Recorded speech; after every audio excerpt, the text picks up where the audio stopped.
What's up, Robbie? What up? Here we are. Been a while. It has been a while. It has been way too long. You ain't kidding on that one. So we've been meaning to do this for a few weeks, but I literally lost my voice. And it's not even 100%, as you could probably still hear. But I'm here. Yep. That's crazy. So no other symptoms, just lost the voice and... That was it. So I don't do good when the heater comes on. Yep.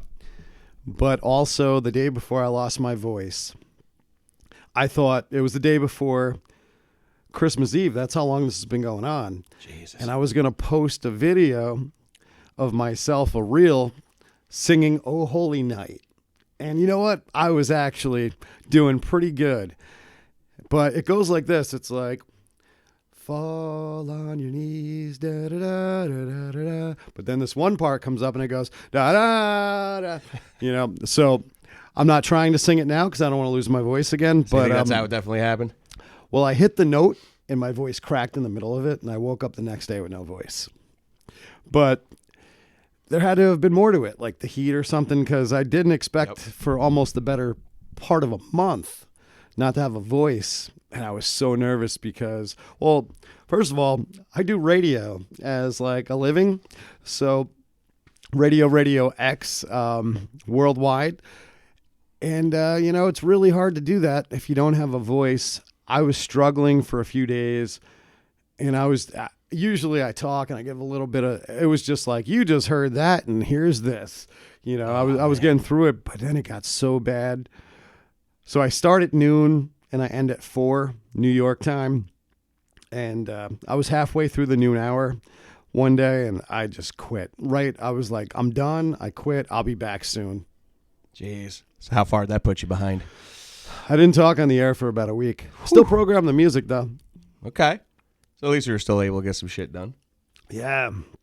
But I drink a lot of seltzer, too. So that's one of my secrets. It's not such a secret anymore. Seltzer cures laryngitis. Yes, it does. It's been proven. 9 out of 10 doctors say so. I trust them. Yeah, definitely. I'm not the one with a degree. So this is cool. Usually I'm the one interviewing someone, so I'm going to try not to do that. How different is that for you? Is it weird? It is. It is rather weird. Most of the time that the situation occurred, it was with my band. But I am the front man for the band, so I still did most of the talking. But a lot, I realized from my band Smittix, by the way, Smittix.com is the thing. We are not really active.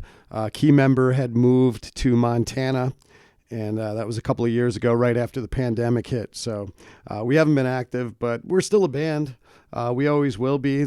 He comes into town, we'll do some reunion shows or something, but... there was a point behind that.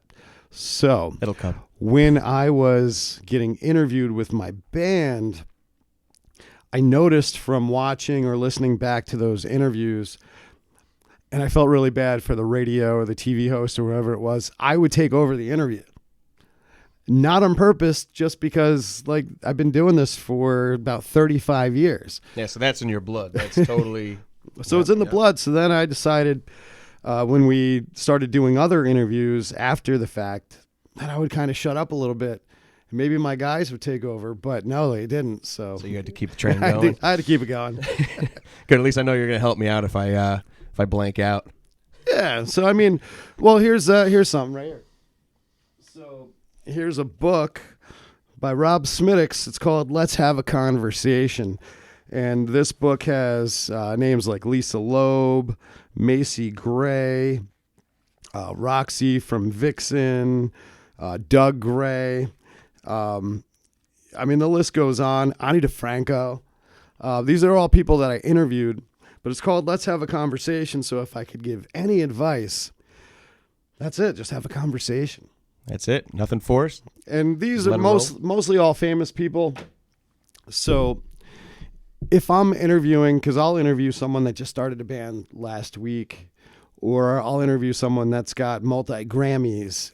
So if it comes to the guy that just started out or is on the local scene, I will kind of dig in and try to find out about their music and about their history and stuff like that. Never ask who your influences are.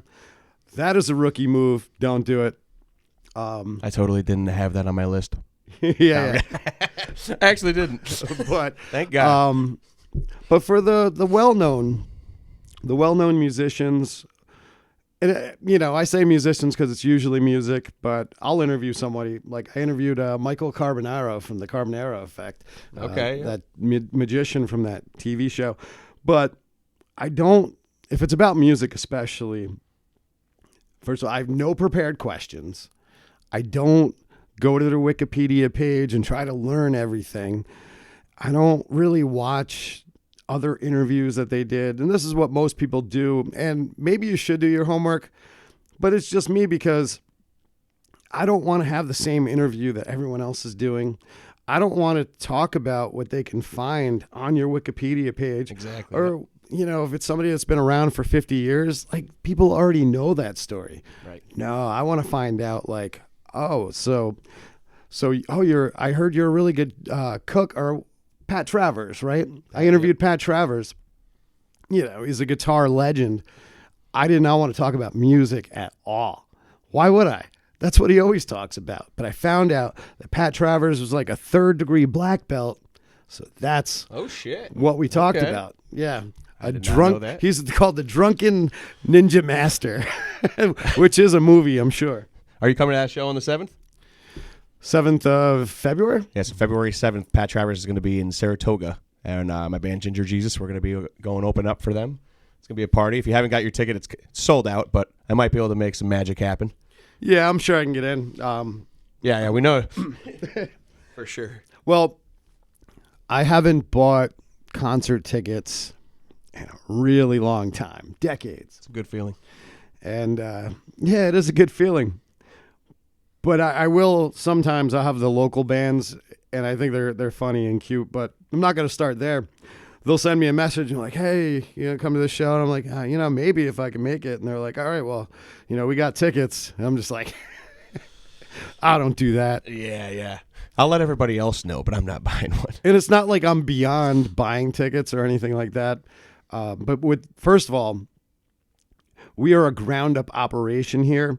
So if I had to pay for every show that I went to, I mean, you're already buying drinks and doing that kind of stuff when you're there. So you are spending money. But with the amount that I am required to go out, I would go broke. I wouldn't be able to go to any of these things. No, absolutely not. So, but I also pride myself on not having to buy tickets to concerts. And I'm going to try to keep that going for as long as I can. Yeah, I don't blame you there, especially now. It's like ticket prices definitely went up from 10 years ago. They just keep climbing depending on where you go. It's ridiculous. Now, I also, when I go to concerts and shows, I take a different objective view and try to monitor what's going on at this show. And I try to look at it from the perspective of someone who invested in this time period, someone that paid money to actually get into an event. And a lot of times I see people that put on the show, promoters, sometimes venues, bands that put on shows. A lot of times they're not taking into consideration what the end product is going to be for the patron, for the person that paid physical money and their experience to go there. And I think that's something that should be looked into. Yeah, absolutely. So what I mean by that is I'm not going to say who or what shows, and everyone's my friend, and I get along with everyone, and I support everyone, but I didn't even pay to get into these shows. You know what I'm saying? So I'm looking at it like, damn, would I have spent, $50 or whatever it was to get into an event that started at 6:00 p.m. There were like 7 or 8 bands. They all sounded kind of the same On a Monday. on a Monday.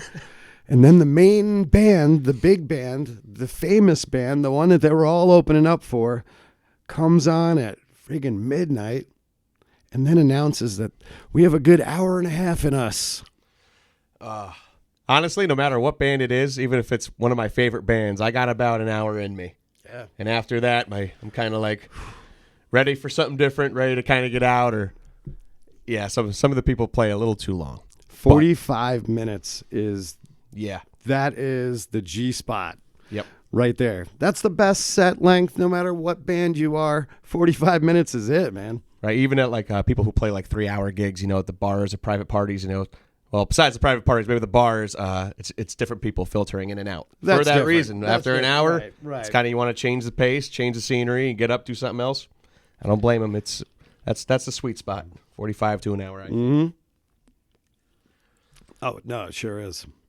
As you you can see, though, my voice is not perfect yet. I got to keep with the liquids. got to keep flushing it down. Got to keep lubed up. You want to tell them who this is to my left? We got So an to alien your friend left- in here. To your left is Al the Alien, the mascot of Experience Monthly and RadioX. And the whole thing came about because RadioRadioX used to be a radio station called the X. And it was on the FM. We had a tower. I wasn't even a part of it yet, but it was awesome. It was just great. I didn't even know that Art Fredette, the guy behind all of this, was even. I knew who Art was. I worked with Art in the past at other radio stations, but I didn't even know he was behind it. I just stumbled on it, and I was like, "This is the greatest commercial radio station I've ever heard," and it ended up being what is RadioX. So anyway, we don't need a tower anymore. We are just internet radio, and we've been around for about 7 years. And as Art says, it took 7 years to become an overnight success because we are actually getting a lot of traffic. We have a lot of listeners worldwide on the radio there. And I forgot even if you asked a question, but maybe that answered it. No, you asked about Al. So Al, the reason Al came about was because when Art originally started this radio station, someone in the music scene, I'm not going to name who, but kind of hurt his feelings a little bit, I would think, but he's tough-skinned. But they said something like, "Oh, you got this little pirate hobby radio station or something, Well, what do they call FM and AM radio now that satellite came out? They call it terrestrial radio. So we decided that we were extraterrestrial, and that's where the alien came from. And you'll see him. You'll see Al dressed on many different occasions. In this case, Christmas. He's still in his little Christmas outfit there. So this is the December issue, obviously. Do you catch the reference? Do you know what that is a reference to? Trying to put it together. It's a SNL sketch. Okay. That dude from Brooklyn 99, whatever, or Brooklyn, that TV show, Brooklyn 9, that kind I know where, yeah. that one, that guy's name, I forgot his name, and Justin Timberlake. So this is a reference to Dick in a Box. So as you see, he's freehanding it here. So what's in that box there, Alex? I can only imagine an alien penis. Yeah, that's the one thing. But we got away with it because aliens actually don't have any utensils. Fun fact. But that's Now that you said that, I remember every blow-up doll that everybody had of those old aliens. Yeah, there was never anything there. Yeah. How do they reproduce each other? They have ways. It's probably telepathically. We'll probably find out in a year when they come. Oh, they're here. They're already here, but they haven't all made themselves known yet. But that is a good question. How do they have babies? And I'm wondering, because I think everything that they do is telepathically.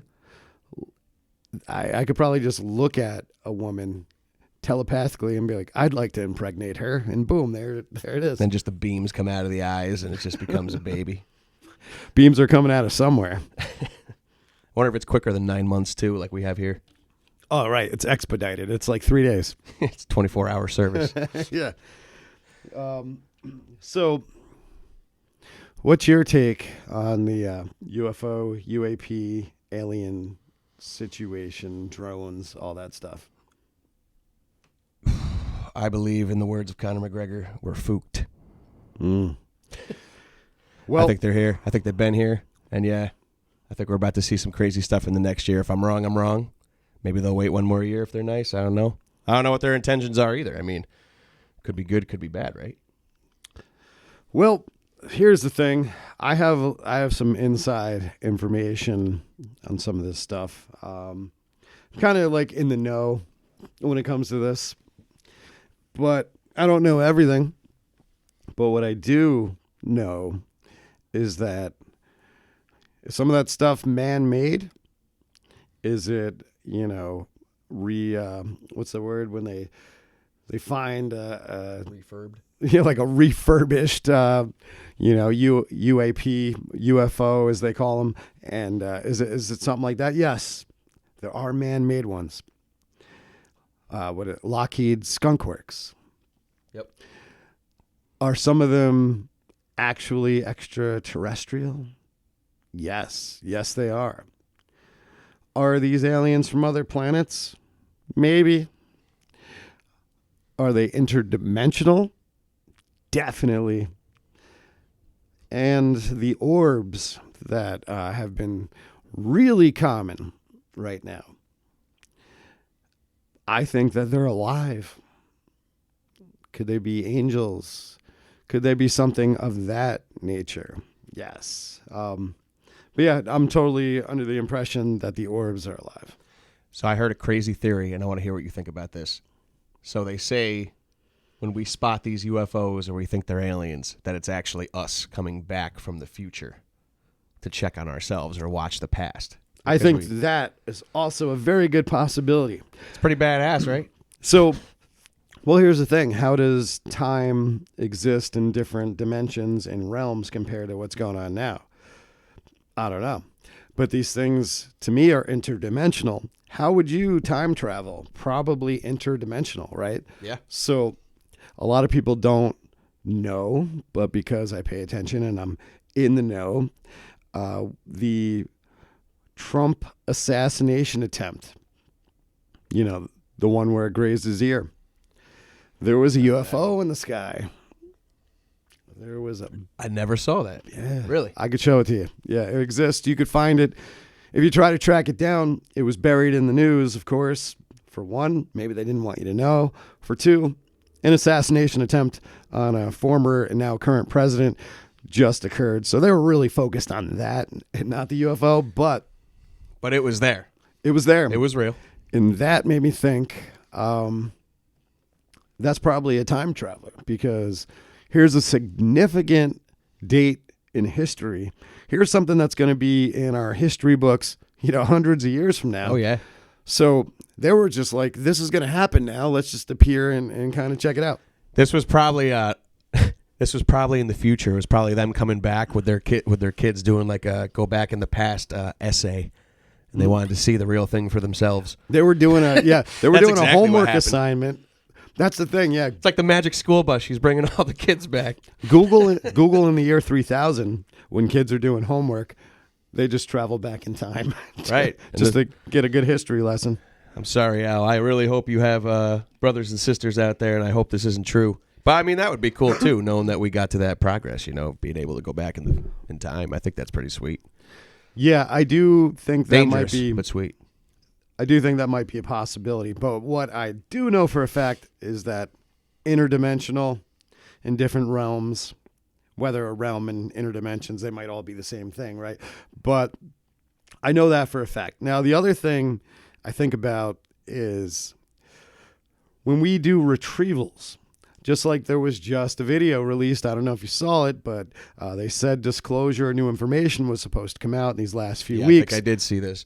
And it has been coming out, but it hasn't really been hitting hard. You kind of got to search for it or stumble upon it. But a helicopter pilot who was in the retrieval program, who retrieved lots of different UFOs or whatever,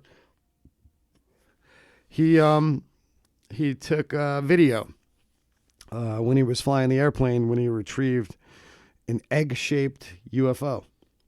Where? He didn't disclose that, and he didn't tell us where it went. There's certain things, obviously, they can't say. But oh, shit. So we saw this for ourselves, and this was like the newest, biggest leak.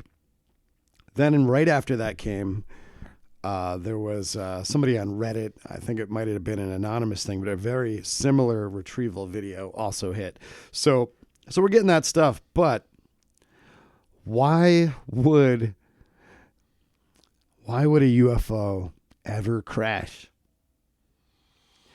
Now you think of people think, oh, maybe these come from other planets. No way. No way they have this technology to come through a wormhole or whatever, because that's 3 million miles in light years. I mean, that you could do it, though, if you got warp zones, right? So yeah, like wormholes. And so I'm assuming there's like warp zones to get to different places, wormholes and stuff. But if they have the technology to get here unscathed, and then they go through Earth's atmosphere and they're just like, oh, crap, we didn't figure out how to land. Psh, no way. So yeah, I'm with that. But there have been crashes. Roswell's one of them. So how did it happen? I think that's the interdimensional part. I think a little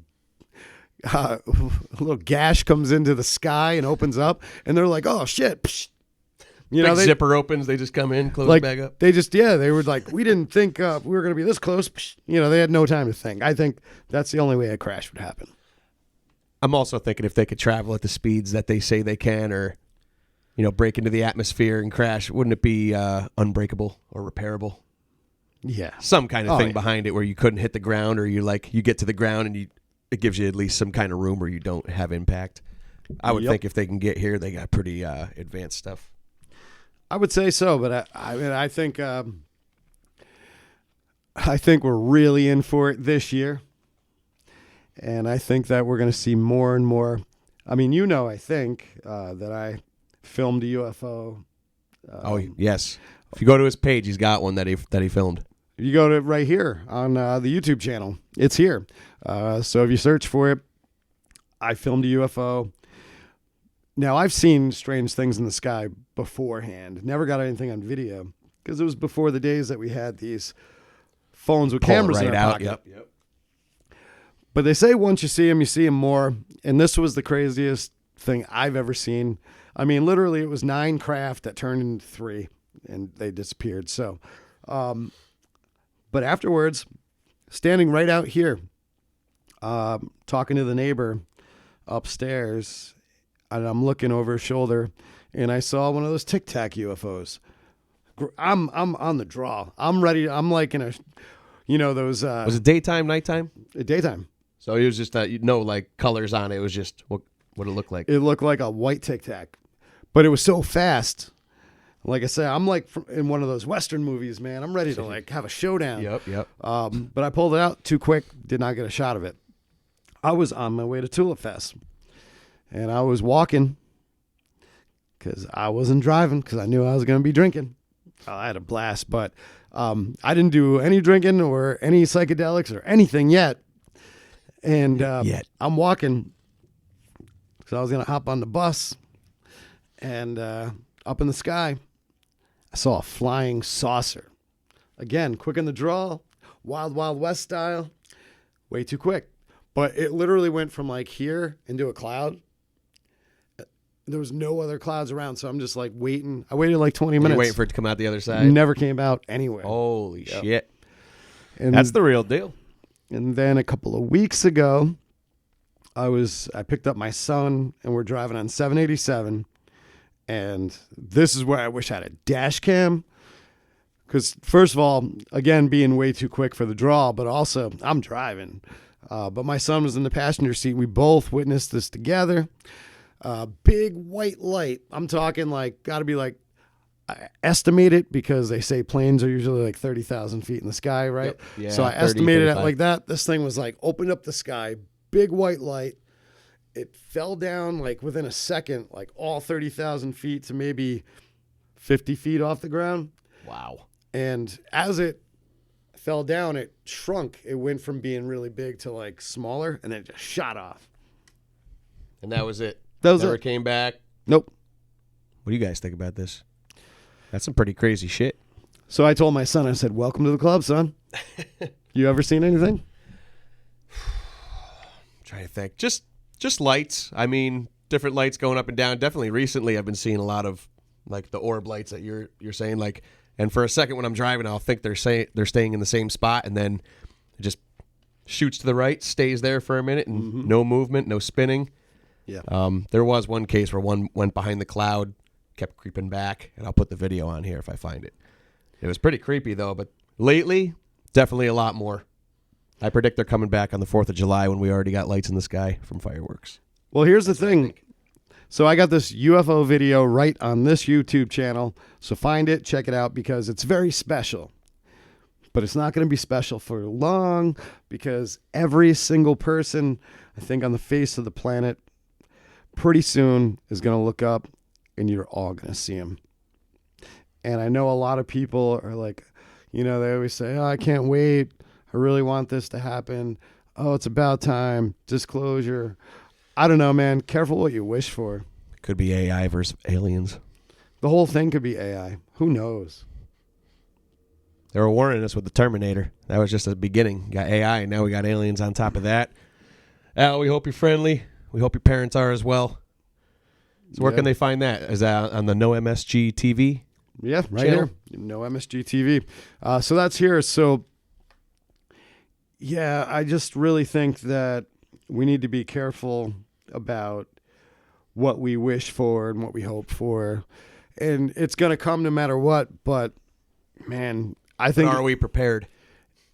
No, there's no way we're going to be prepared. And we can get past the fact of like, oh, they don't look human, or maybe they look like the aliens on The Simpsons where they're really just ugly, or they look like octopi or something like that. But we can get past all of that. The thing is, not just the way that they look, but it's going to change the course of belief systems in reality. In religion is one of the biggest things that people say that it's going to blow your mind. The world's going to be shook. And I know that through people in the disclosure community, like Dr. Stephen Greer, he said himself that the biggest shock is not going to be the aliens. It's going to be like the religious, the spiritual part of the whole thing. Yeah, I definitely believe that, because all the the higher powers and everything we believed in, the pyramids, it all comes down to maybe something bigger than that. Maybe yeah. Well, the That's pyramids, an interesting piece of advice. the Sphinx, the hieroglyphics. It doesn't take a mathematician to do addition, Puma subtraction, multiplication of fractions, or division. It's all a numbers game that we play on a regular basis. In the faces of your mirror lies a murderer. Temptation is a temptress, but all you never heard of her. Does Jezebel ring a bell? She's casting spells like a sorceress. So if you're fortunate, protect your fucking fortress. There must be more to this. Of course there is. It's torturous. Sometimes you just got to do it. So he is a rapper too. Yeah, that's actually how I started in all of this. So that came before radio. Came before everything. Okay. So what was the first project? Well, going way back, first rap song I ever wrote was in 1987. I was probably like 10 years old. Wasn't very good.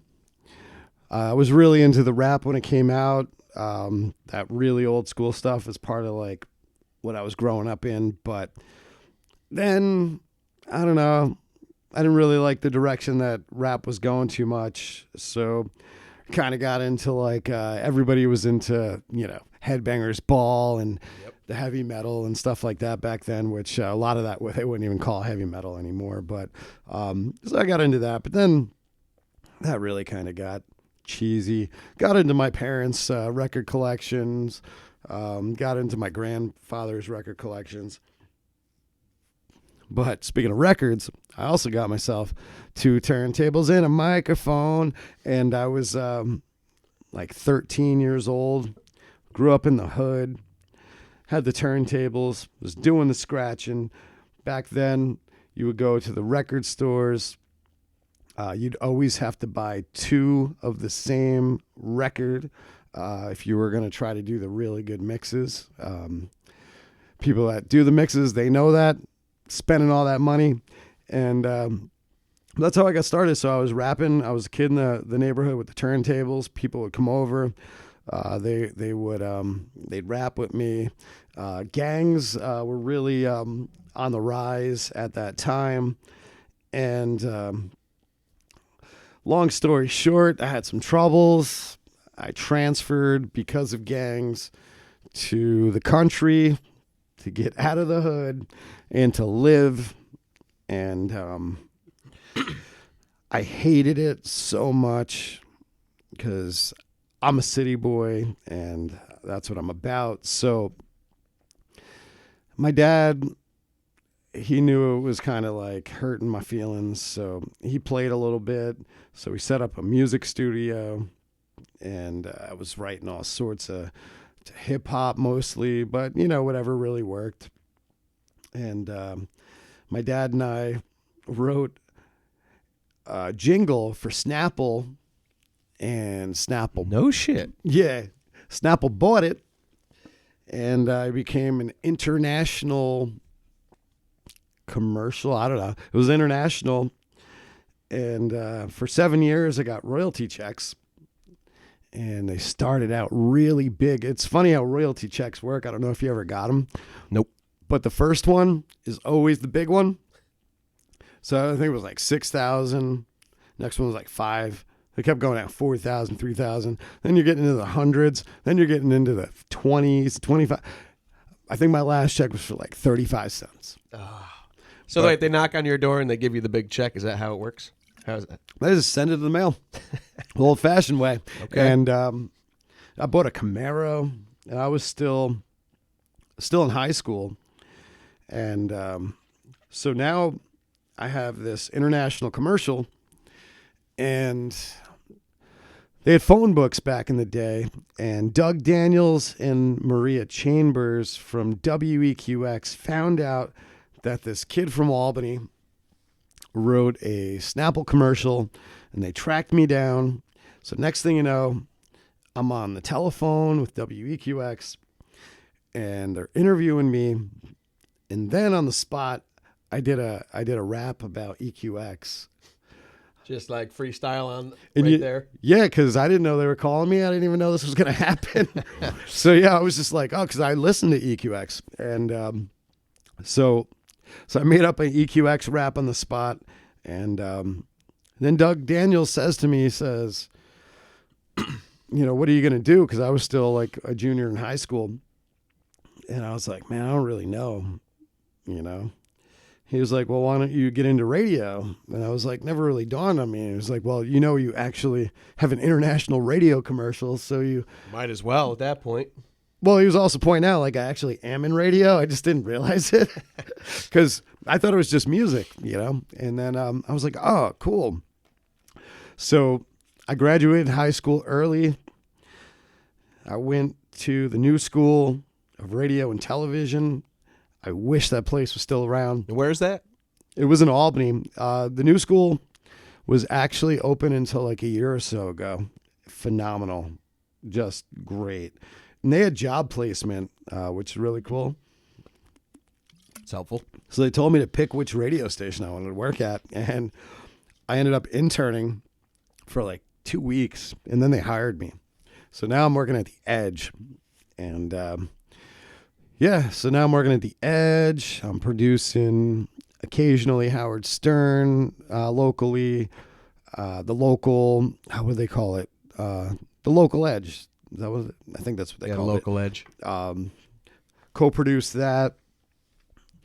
Did a lot of stuff. Jason Keller and I, if you know him from WEQX, actually, we started on the exact same day. which was cool. So we kind of teamed up, became really good friends. And then I went to 1300 AM. I had a talk show. I was 18 years old, and I had a 4-hour talk show. That's a long time. Yeah. I thought it was, but after you get into the mode and you have all these guests, and first of all, you have commercials to play, you had the news at the top of the hour, you know. So you got those little breaks in between. You got those little breaks. I also realized after my first show that I over-prepared, and never do that again, because you have a 4-hour show and you over-prepare, kind of like what we were talking about before. Like, yep. You just spit out all your information. You'll run it out like right away. 30 minutes. Then what are you going to talk about for 3.5 hours or whatever? So I became program director of that station. I was with Mason and Sheehan, co-producing with them. When they left, I took over the morning show. When that station turned into Kiss 102.3, I was like, I want nothing to do with this pop bull crap. So then they sent me over to another station. I had the biggest radio show in town. We were in like 26 states. Wow. And that's a good area. Yeah. Area. When we said we had 1 million listeners, we did like have 1 million listeners. That's a good amount of people. That show was really big. And then some things happened. Howard Stern went to Sirius and made radio really hard. The FCC started cracking down. Also, I worked at 93.7 too with Wayne Perry doing the Mad Radio show. But after that, Howard Stern messed everything up for all of us, except for Wayne Perry, actually. Howard Stern helped him become a millionaire. But, yeah. So that's kind of how I got into doing radio. Then I had to get a real job because when I was on the air here, I trashed all the other stations on air because it was hilarious. Like I never really gave a shit. You know what I mean? So that's what stands you out from the others. Speak your mind. So then it was like I was getting job offers in San Bernardino and Cleveland and stuff. And I'm like, I can't uproot my family for my dream. So I got a real job for a while. And then I heard about RadioRadioX, and Ralph Renna actually worked here at the time, and he brought me in, and here I am. Nice shout out to Ralph. 93.9 Waby. Baby. Waby, baby. So we got some cool events coming up. I know one of the big ones coming up in March that you and Art are going to be hosting is the Listen Up Awards. Yes, we do. Listen Up Awards. But Spectrum's calling me, so let's see what they have to say. Speaker it. Hello. This is an automated message from Spectrum about an important change in the status of your account. This call may be recorded for quality and security purposes. Para español, marque cinco. Oh, yeah. I'm pulling up your information. If I'm speaking with Robert O'Donnell, please press 1. If they're available to come to the phone, we'd like to inform you that your account is past due. To avoid future collections activity, you'll need to pay. Anyway, fuck you, Spectrum. I thought they were going to have something better than that, or it was going to be a live person. These damn robots, man. Well, there's a reason that my Spectrum bill is, because I told them I'm never paying it. If I can, really quick. If anybody works for Spectrum out there, tell them to stop slowing the damn thing when you have $5. Yeah. It's bullshit. I got a lot of friends, though, that still work for Spectrum, so I do like you guys. Just hate your company. Yeah. I'll notice every time, like, you got 2 days left until the bill is due, they start slowing it down. It's like there's a dude on the other side who just takes the lever every time you're using it and just pulls it back. That's all I imagine. Don't do that. Wait till the due date. They call me after I pay my bill for like a whole nother day. Harassment at its finest. They call me more than anyone. So anyway, we were talking about more than just Spectrum. Yeah, you were asking about the Listen Up Awards. 2025 New Scotland Spirits Listen Up Awards to be held on my birthday, March 23rd, 3 p.m. at the Cahoes Music Hall, which is right next door to our studios here. And, Mirth Films is helping out with this. RadioRadioX Experience Monthly. It's going to be great. We have... there's always performers there, and the only way that you could ever perform is you got to win. the previous year. I don't know if you knew that. I actually didn't. So you're nominated this year, which gives you a possibility, if you win, to possibly perform next year. That makes me very excited. Yes. All right.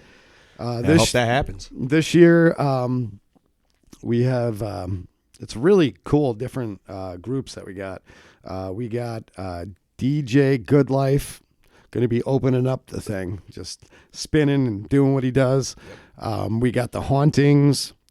We just announced the Donna Tritico band I'll be playing as well. And we didn't announce yet, but I'm going to tell you, because if you're watching, you deserve it. But MBSD is going to be the other band that will be playing. Nice. All winners from 2024. Excellent. That's going to be a hell of a show. And right now we're in the process where you can vote. So vote early, vote often, vote like a dead person in Troy. Share it up. Tell your friends, tell your family, get on there, help these bands out. Definitely appreciate all of it. And yeah, I do play for a band called Ginger Jesus, so go do a vote. Mm-hmm. Or a few, or like 100, whatever you want. Well, that's the thing. This is a people's choice, your vote, your choice sort of thing. It was really just... So I actually came up with this idea with a friend coming back from another award show. And we were like, man, that was boring. Man, that was stuffy. Man, that was boring. So we came up with this idea. Originally, I mean, the whole thing was supposed to be a spoof, the whole entire thing. We wanted to give out bowling trophies, you know, just old stuff and not take any of it seriously. Till this day, I still think, personally, I think that all the categories should be superlatives. We do have a few, like most likely to fall off stage, most likely to owe the club money, best hair and makeup, that sort of thing. But, you know, we do have, you know, favorite rock and roll and, you know, rap and hip hop and jazz. And actually we eliminated jazz, but that's because you jazz guys was on last year? Yeah. Okay. You guys need to learn how to support each other. Very true. So how much can they get tickets at the music hall, or can you get them online? They will be available shortly. I don't know if they went on sale yet. Okay. But the box office would have them, and we'll find out about the tickets. It's going to sell out, so we're not really trying to rush the sellout before all the announcements are made. But yeah, just keep in mind it's supposed to be fun. We've been saying it's like the Nickelodeon Kids' Choice Awards, and other award shows could be more like the Grammys, but we don't take it serious at all. And last year, after some people won and then other people lost, I've seen some crybabies in the crowd, and I was like, grow up, man. Yeah, support each other. Support each other, congratulate the others for winning, and remember, it's not that serious. We even been saying, like, you know, you don't have to dress up, wear whatever the hell you want. You can wear your favorite band T-shirt. We're just there to drink beer and hand out plaques. Exactly. Just be there, enjoy the vibe, network, talk with some friends, have some fun, get some drinks. It's going to be a great time. Networking is one of the key things to this event. Yep.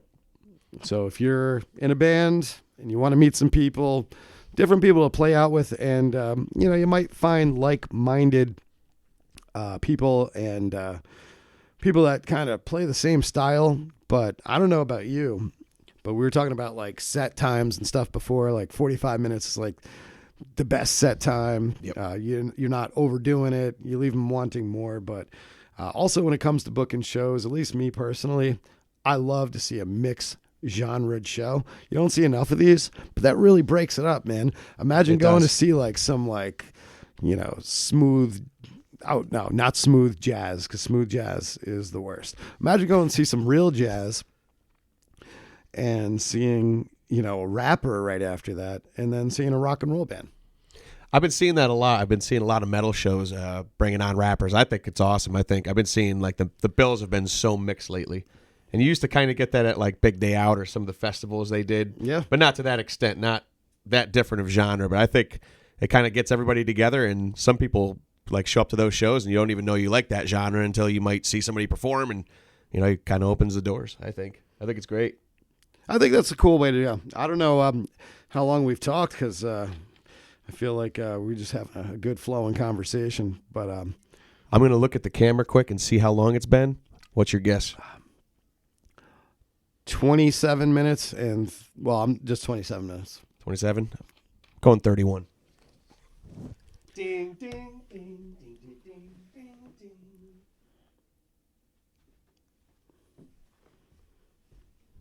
And the winner is... We were so fucking wrong. 45 minutes. No way. 45 minutes. Well, there you go. Holy shit.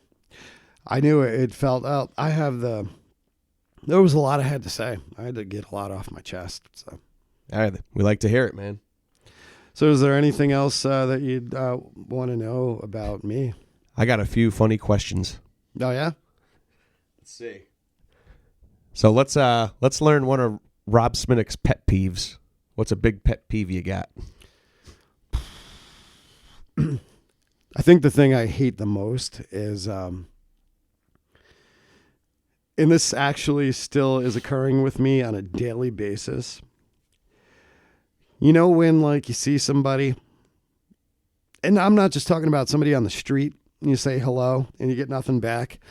I'm talking about like a coworker or someone that you see on a regular basis. Shout out to Cindy, by the way, who I used to work with at a radio station. She was my first example of this. I would say hi to Cindy every day, and I would just get nothing. She was one of the suits, you know what I mean? And I had to remind her I was the talent. But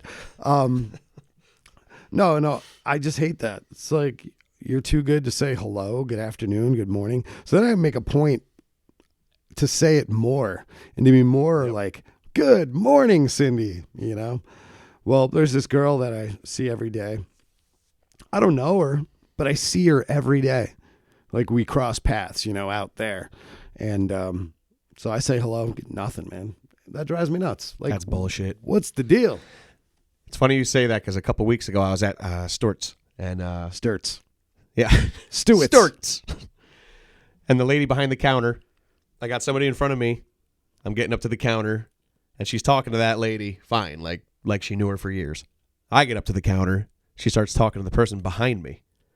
And then they're done talking, and then she goes and looks at her coworker and starts talking. She didn't say anything like, hello, how you doing? Like, you got 5 seconds with me to say, hello, how are you? And then that's it. Go talk to who you want to. Yeah. But, yeah, no. That drives me nuts. Hello. That drives me nuts. Also, Cindy, just so you know those sodas that you had in the fridge every day that had your name on them, and they would disappear?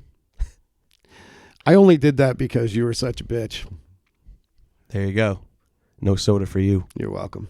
Meanie. She deserved it. Hey. So my next question. Most hated song live. This is the Q&A, by the way. So we got 5 questions. I don't know. You ever like gone somewhere and you keep hearing that one song live that you just can't stand? I guess it would be Roadhouse Blues. Okay. And I started hating it live because we covered it. And everyone covered it. And I'm like, it's a good song. It's a classic song. We should immediately stop playing it. And I think a lot of other people should too. All right. Fair enough. Yeah. You might have done this already. Your dream interview. Yeah. I think I blew my load already. But my dream interview was actually, I don't know, it sounds kind of, I don't know, say dream sounds kind of weird, but the dude I wanted to interview the most was Dave Gutter. From the Rustic Overtones, from Paranoid Social Club, from Armies, from Beards, from Aaron Neville's album or that soundtrack or whatever it was that he won the Grammy for. And Dave, the Rustic Overtones have been my all-time favorite band since I first saw them at Valentine's in like 1994 with me and like 2 other people. And I was like, holy shit, these guys just blew me away. And I bought Long Division, that album. I went home. This back in the days where you get the album and you just go through and you read through the lyrics. And yeah, they got the little booklet that comes out of the clear thing. The album art. And really got familiarized with Dave's like writing. And I don't know if you hear any of that influence in any of my writing, but you never ask about influences, but he was a big influence on me. So I told him when I interviewed him that it was a big deal to me because his music and their band's music actually changed my life. And when you get to have music actually change your life, so that meant more to me than like interviewing like Paul McCartney or something. No shit. That's a good one. That's a cool story, man. Yeah. Very cool. And so when I interviewed him, he told me that he was nominated for this Grammy, and he ended up winning. And it was for Aaron Neville. And Aaron Neville didn't show up at the Grammys, so I thought it was so cool. Dave Gutter got to bring his daughter as his date. She was like 16 years old. I always made this joke. I don't know if it's true or not, but I always assumed their parents, like Dave and his ex-wife or something, had her. So the parents were divorced. So like mom brought her to Disney World, but he brought her to the Grammys. So he wins. All right. And, but no, Dave got to actually talk. So here's a guy that did the songwriting, but if Aaron Neville was there, Aaron would have been on the microphone. Dave got to actually get on the microphone. That's badass. So that was kind of cool. I was proud of him. Nice. You got a favorite stage moment? I think I saw you post something the other day on Facebook. It was a cool moment of something going on with the stage. I won't blow the story unless you got a better one than that, but that seemed to be your favorite stage moment. God, I did some hallucinogens since then. But I know I was mentioning some things that were really cool that happened on stage, but I don't know. I think sharing the stage with some of my favorite musicians always was kind of cool. So I mentioned Dave Gutter. Well, my band technically opened up for Paranoid Social Club at one point in time. I say technically because it was this big festival, so we were like 10 bands behind them, but it was the same stage. They could have been watching you. They weren't, but they could have been. But we played with the Toasters. My favorite ska band of all time is the Slackers. We played with them.